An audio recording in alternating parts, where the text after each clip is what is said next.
इसका ये है या नुकसान जो है वो ये है कि बीमारियां लेट पता चलती हैं और तब तक पेशेंट खुदा न खास्ता माजूर हो चुके होते हैं।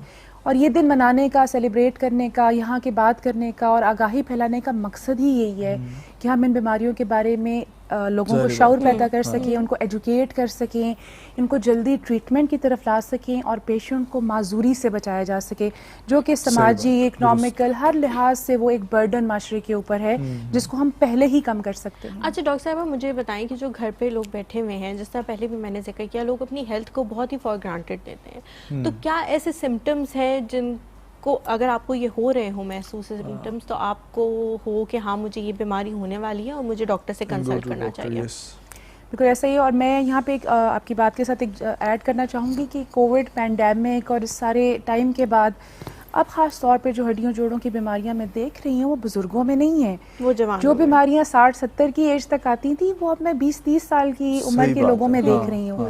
तो इसका मतलब है कोई ना कोई फैक्टर तो ऐसा कुछ हुआ है पिछले 2-4 सालों में, कुछ अरसे में, जिसने बीमारियां अब यंग लोगों में पैदा करनी शुरू कर दी हैं। ठीक है, तो सर फहरिस्त इसका मैं नाम लूँगी वो तो है हमारी अपनी गलतियाँ और हमारी अपनी लाइफस्टाइल की मिस्टेक्स।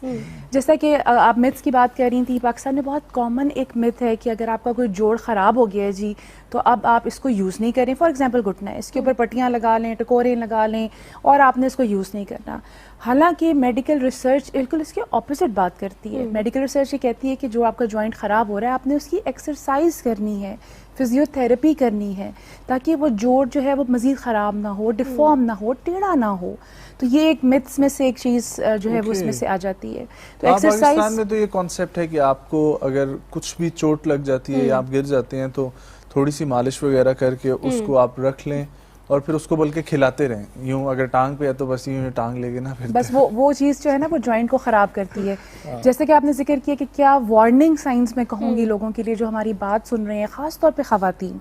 जब मैंने ख़वातीन कहा तो इसकी रीज़न ये है कि ये बीमारियाँ ऑटो इम्यून बीमारियाँ हैं, जिसका मतलब है कि जिस्म के अपना ही जो है सिस्टम, इम्यून सिस्टम या दिफाई निज़ाम वो सही तरीके से काम नहीं कर रहा और आपके अपने हेल्दी ऑर्गन्स, अज़ा को मुतासिर करना शुरू कर देता है। और जेनेटिकली देखा जाए तो ये बीमारियां, ऑटोइम्यून बीमारियां ख़वातीन में ज़्यादा पाई जाती हैं। इसकी क्या वजह है कि ख़वातीन में ये बीमारियां? जेनेटिक, हार्मोनल, एनवायरनमेंट, बहुत से फैक्टर्स जो है ना उसमें आ जाते हैं।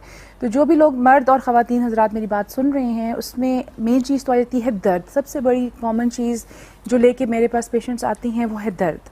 तो किसी भी जोड़ में दर्द होना, चाहे वो आपके हाथों पैरों के छोटे जोड़ हैं, घुटने हैं, टखने हैं, कोई भी जोड़ है, मुस्तकिल दर्द रहना, जैसे कि 3 महीने 6 महीने से ज़्यादा वो दर्द रह रही है, आपने कुछ टोटके भी कर लिए, आपने कुछ पेन किलर्स भी खा ली, लेकिन वो दर्द जा नहीं रही है, तो इसका मतलब है कि कुछ ना कुछ ख़राबी ज़रूर है और यहाँ पे आपको डॉक्टर से मशवरा लेना बहुत ज़रूरी है। दूसरी चीज़ हमारी बीमारियों में जो आ जाती है वो स्वेलिंग या सोजिश बन जाना, जिसको आम अल्फाज में वरम भी कहेंगे। तो ऐसे पेशेंट्स जो हैं वो मेरे पास आते हैं कि उनके जोड़ सूज रहे हैं, वरम का शिकार हैं, जैसे कि उनमें पानी पड़ गया हुआ है। अगर फॉर एग्जांपल किसी के हाथ हैं तो वो पेशेंट अपने हाथ को बेंड नहीं कर पाता, बेंड करके काम नहीं कर पाता क्योंकि जोड़ों में सोजिश बनी होती है। तीसरी चीज़ आ जाती है रेडनेस, यानी कि लाल हो जाना, वो एरिया सूज जाता है, रेड हो जाता है, लाल हो जाता है। और चौथी चीज़ ऑब्वियसली कि पेशेंट जो है वो उसमें फंक्शन नहीं कर पाती हैं, काम नहीं कर पाती हैं। और आप यकीन करें कि यहाँ पे पेशेंट अपनी डेली रूटीन के कामों के लिए बिल्कुल तंग आ जाते हैं कि वो अपने बाल नहीं कंघी कर सकते, कपड़े चेंज नहीं कर सकते, शावर नहीं ले सकते। तो ये चीज़ें कुछ ऐसी चीदा हैं जो चल रही हैं। ठीक है डॉक्टर साहबा,